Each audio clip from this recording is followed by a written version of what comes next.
अल्लाह से लौ लगाओ, अल्लाह से मोहब्बत करो, उसी के होकर रह जाओ, ये अपने जैसे इंसानों के सामने ही हाथ ना फैलाओ, अपनी इज़्ज़त नफ्स का धेला ना करो। मुझे इकबाल ने कहा कि पानी पानी कर गई मुझको कलंदर की ये बात, तू झुका जब गैर के आगे न तन तेरा न मन।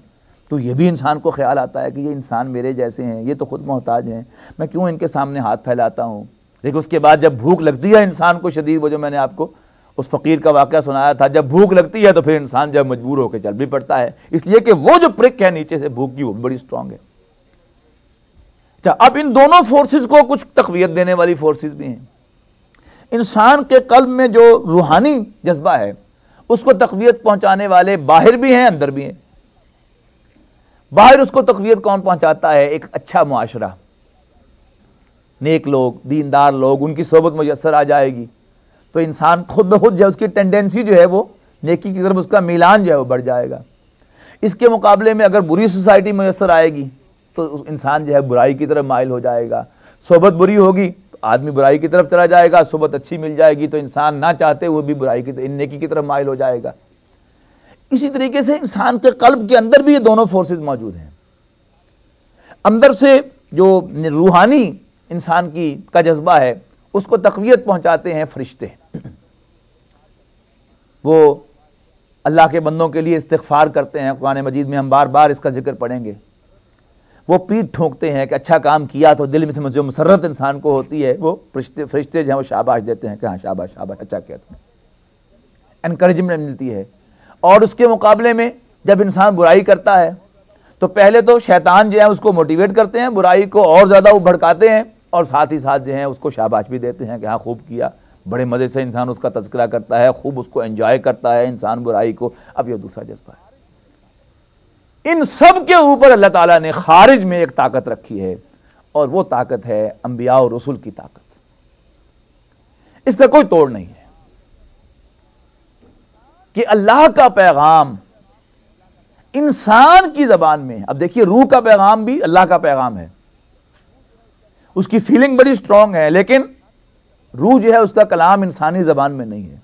इंसान फील करता है जुस्तजू के खूब सब सो खूब से है खूब तर कहाँ, लेकिन समझ नहीं आती, अब देखिए कि ठहरती है जाके नजर कहाँ। लेकिन रसूल जब आके कलाम करता है तो इंसानी जबान में कलाम करता है, जो किताब वो लेकर आता है वो इंसानी जबान में होती है। लिहाजा इनको कहते हैं आयात बय्यिनात, यानी खारिज में भी निशानियां हैं। वो जैसे कि मैंने आपको बताया था कि ये जो दूध हम जानवरों का पीते हैं ये भी अल्लाह की निशानी है, ये शहद जो हम खाते हैं किसने बनाया? हमारे लिए बनाया किसी ने, अल्लाह की निशानी है।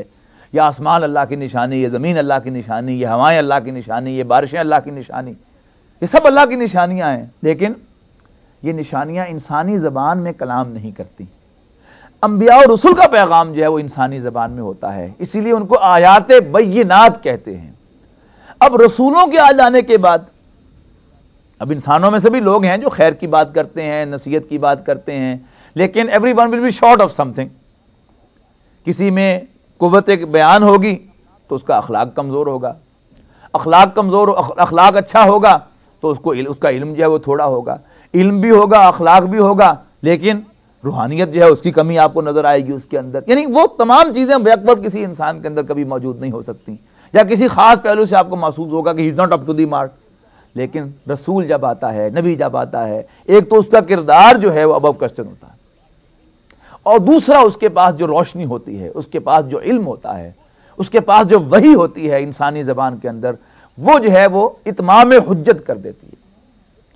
मोजिज़ का लफ्ज़ आता है मोजिज़ा, ये एजाज से इसम फाइल है, यानी आजिज होना क्या होते हैं?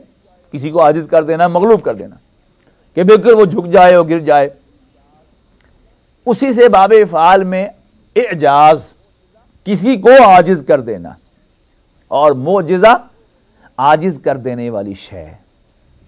तो रसूल जब भी आता है इंसानों के पास तो वो कोई ऐसी निशानी लेकर आता है, इस अंदाज से कलाम करता है कि इंसानों का दिल गवाही देता है कि हाँ वाकई ये बात जो कह रहा है वो सही बात है, अपने अंदर उसकी तरफ मीलान पाता है, उसके लिए कशिश पाता है। अब ये जो अंदर की वो ताकत है जो इंसान को अंदर से बिल्कुल झुका देती है उसके सामने, ये वो शय है जिसे कहते हैं इत्माम हुज्जत या क़त्अ उज़्र, इसके लिए इस्तिलाहात हैं, यानी उज़्र का कता कर देना, उज़्र का काट देना।